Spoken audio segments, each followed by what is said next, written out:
சரி, நல்லது விரும்பும் முருகானந்தன். நான் இங்கே மதுக்கரையில் இருக்கேன். ஒரு அற்புதமான இயற்கை வனம் சூழ்ந்த பகுதி இது. அதான் நீங்கள் பார்த்துட்ருக்கீங்க. காடே தான், ஃபாரஸ்ட்டே தான், கிட்டத்தட்ட அப்படியே ஃபாரஸ்ட் தான். ஆக இந்த பகுதியானது அழிக்கப்பட போகிறது அப்படிங்கிற ஒரு செய்தி தான் என்னை ரொம்பவும் வேதனைப்படுத்திருச்சு. அழிக்கிறவரும் ஒரு மிகப்பெரிய ஒரு நிறுவனத்தினுடைய சேர்ந்தவர். அவர் தான் இப்போ சமீபத்தில் இந்த சொத்தை வாங்கியிருக்காரு. அவர்கிட்ட இல்லாத சொத்தே கிடையாது. பல்லாயிரம் கோடிகள், பல லட்சம் கோடிகளுக்கு சொந்தக்காரர். இந்த காட்டை அழித்துத்தானா தன் ஜீவனத்தை நடத்த வேண்டும்? அப்படி என்ன பணத்தின் மேலே மோகம்? இன்னைக்கு செத்தா நாளைக்கு பால்.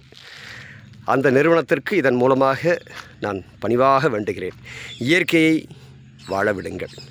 இயற்கையை நேசிக்காவிட்டாலும் பரவாயில்லை, இருக்கிற இயற்கையை அழித்து விடாதீர்கள். இதற்கு மேலே அழிக்கிறதுக்கு இந்த தமிழ்நாட்டில் ஒன்றுமே இல்லை. ஏதோ 1-2 இப்படி மிச்சம் மீதி இருக்குது. பாருங்கள், இந்த சூரிய வெளிச்சத்தை போல நம்பிக்கை கீற்றுகள். இதையும் அழித்துவிட்டு அப்படி சம்பாதித்து இந்த பூமியை விட்டு நீங்கள் செல்கின்ற பொழுது எதை கொண்டு போகப் போகின்றீர்கள்? இந்தியாவினுடைய 2வது பெரிய பணக்காரர் அவர். நான் பெயரை சொல்லக்கூடாது.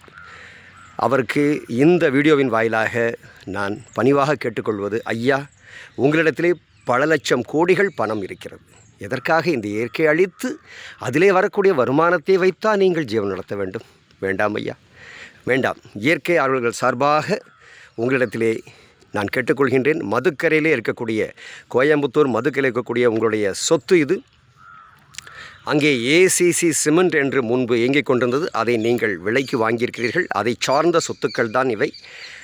இதே ஒரு 50 ஏக்கரா 100 ஏக்கரா இருக்கலாம். அது உங்களுக்கு தூசு, உங்கள் கால் தூசு. இதுபோல் நீங்கள் இன்னும் பல தொழில்களை உங்களாலே தொழிலாக நீங்கள் இருக்கக்கூடிய இடத்திலேயே இல்லை காலி இடத்திலே நீங்கள் செய்ய முடியும். இயற்கையை அழித்து அங்கே செய்ய வேண்டிய அவசியமில்லை. உங்கள் கால்களை பிடித்து இயற்கை ஆர்வலர்கள் சார்பாக கேட்டுக்கொள்கின்றேன். ஒரு சூரியனைப் போல நீங்கள் மாறுவீர்கள் என்கின்ற நம்பிக்கை என்னிடத்திலே உண்டு. என்னால் குஜராத்தை சேர்ந்தவர் நீங்கள். மோடிக்கு மிகவும் நெருங்கிய நண்பரும் கூட.